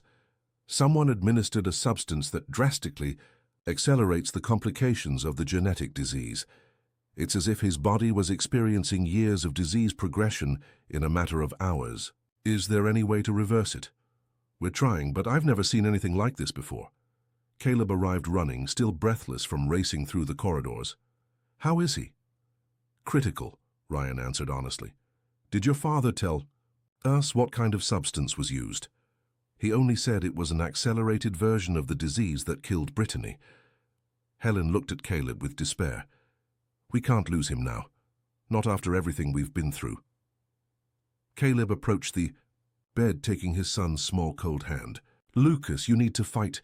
Dad is here now. I'll never let anyone hurt you again." The next few hours were a torture of waiting. Doctors came in and out of the room, trying different treatments, but nothing seemed to work. Lucas's vital signs continued to deteriorate. That was when Ryan had a desperate idea. "Helen, I need you to give me authorization to try something experimental." "What?" "Gene therapy. We have ongoing research that uses modified viruses to correct genetic mutations. It's never been tested on children, and the risks are enormous." "What kind of risks?" "It could kill him, or it could save him completely." Helen looked at Caleb, who immediately nodded. "Do it. Do anything." The procedure lasted 3 hours. Helen and Caleb stayed in the waiting room, holding hands, praying to any deity that would listen. Finally, Ryan appeared with an expression they couldn't decipher. "How is he?" Helen asked, standing up. "Stable. The vital signs have normalized." "And long-term?" Ryan smiled for the first time in days. "If it works, he won't just survive, but might be completely cured of the genetic disease. But we'll need a few weeks to be sure." Helen collapsed in Caleb's arms, crying with relief. They had gone through hell, but finally could see a light at the end of the tunnel. 6 months later, Helen was on the porch of a small but cozy house in Vermont, watching Caleb teach Lucas to ride a bicycle in the garden. The boy had completely recovered, not only from Anthony's sabotage, but also from the original genetic disease. The experimental therapy had been a complete success. "Mom, look!" Lucas shouted, pedaling alone for the first time. "I did it!" "Very good, my love," Helen shouted back, applauding. Anthony Montgomery's trial had ended the previous week. Convicted of murder, attempted murder, corruption, and a dozen other crimes, he received a life sentence. The Montgomery Company was dissolved, its assets were confiscated to compensate the victims, and a massive investigation exposed decades of irregularities in the pharmaceutical industry. Caleb approached the porch, sweaty but smiling. "He's a prodigy. Learned in one afternoon." "Genetic inheritance," Helen joked. "Were you this stubborn as a child too?" "According to Brittany, worse." They were silent for a moment, watching Lucas play in the garden. The mention of his dead sister still hurt, but now it was a clean pain, without guilt or anger. "Helen," Caleb finally said, "can I ask you a question?" "Of course." "Are you happy? Here, with me, with this life?" Helen stared at him, seeing in his face the vulnerability she had learned to love. "I am. For the first time in years, I'm completely happy." "Even after everything you went through? All the lost years?" "Especially because of that. Because now I know what it's like to live without you, and I know I never want to go through that again." Caleb approached her, touching her face gently. "I love you. I always loved you. Even when I didn't know I had a son, even when I believed it was better to stay away, I always loved you. I love you too. And I love the man you've become, the father you've become." They kissed slowly, a kiss that tasted of fulfilled promises and possible futures. When they separated, Lucas was standing next to them, smiling. "Are you going to get married?" he asked with the honesty typical of children. Helen and Caleb looked at each other and laughed. "What do you think?" Caleb asked his son. I think yes. I think we're a real family now. We are, Helen agreed, embracing the two men in her life. We're finally a real family. As the sun set over the mountains, the three stayed embraced on the porch, watching the stars begin to appear in the sky.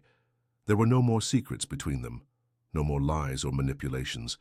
Only love, truth, and the promise of a future built on solid foundations. Lucas, who now draws complete families, had finally found his. Helen, who spent years running from the past, had learned to embrace the present. And Caleb, who had been a prisoner of others' lies for so long, was finally free to write his own story.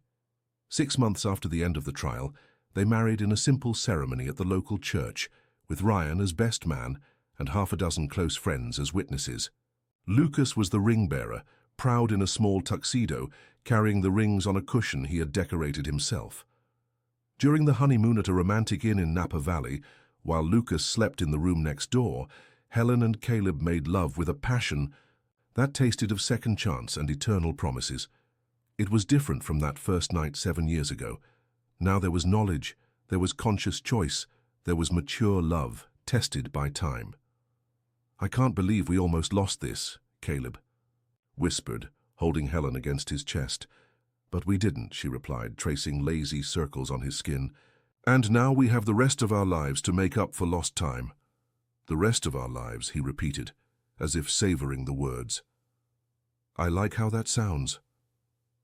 "Me too."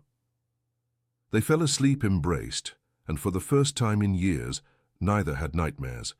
In their dreams there was only light, love, and the promise of infinite mornings waking up next to each other. A year later, Helen discovered she was pregnant again. This time there was no fear, no loneliness, no uncertainty about the future. There was only pure joy and the certainty that this child would grow up surrounded by love, truth, and security. Lucas, now 8 years old and completely healthy, was euphoric with the news that he would be an older brother. "I'll teach him everything," he solemnly declared. "How to ride a bike, how to draw families, how to be brave. And if it's a girl," Helen asked, smiling, "then I'll teach her to be brave too. Like you, Mom." The daughter was born on a spring morning, healthy and perfect, with her mother's eyes and her father's smile. They called her Hope because that's what she represented, the hope for a better future, built on the ruins of a painful past. Caleb held his newborn daughter in his arms, tears streaming down his face, and knew he had finally found his place in the world, not as the heir to a corrupt empire, but as a father, husband, and man free to make his own choices. Helen, watching her husband with their daughter, felt her heart overflow with gratitude. She had fought so hard, had suffered so much, but each night of loneliness, each moment of despair had been worth it to get here. Lucas approached the bed, looking at his sister with absolute adoration. "She's tiny." "You were like that when you were born," Helen said, caressing her son's hair. "And now I'm the responsible older brother." "Now you're the responsible older brother," Caleb agreed, passing the baby to Helen and hugging Lucas. "And I'm the luckiest father in the world." As the family gathered in that hospital room, a family finally complete and at peace, the scars of the past began to transform into strength for the future. They had survived the storm, had fought against lies and manipulation, had found each other despite all obstacles. And now, finally, they could begin to live the life they always deserved to have. Years later, when they told this story to their children, they would talk about courage, about truth, about how true love always finds a way. They would talk about how sometimes you need to lose everything to discover what really matters. And they would talk about how, even in the most powerful families, even in the most desperate situations, there is always hope for those who have the courage to fight for it. The story of Helen and Caleb became a legend in Vermont, where they lived happily for the rest of their lives. People told about the love that conquered power, about the family that defeated corruption, about how 3 brave people changed not only their own lives, but also exposed a scheme that saved thousands of other families. And on winter nights, when Lucas and Hope were already adults with their own families, they would gather at their parents' house, to hear once more the story of how they almost lost each other and how they found each other. A story of love, courage and redemption that they passed on to their own children, ensuring that the lessons learned would never be forgotten. Helen Davis and Caleb Montgomery proved that sometimes love really can conquer all, even when the whole world seems to conspire against it.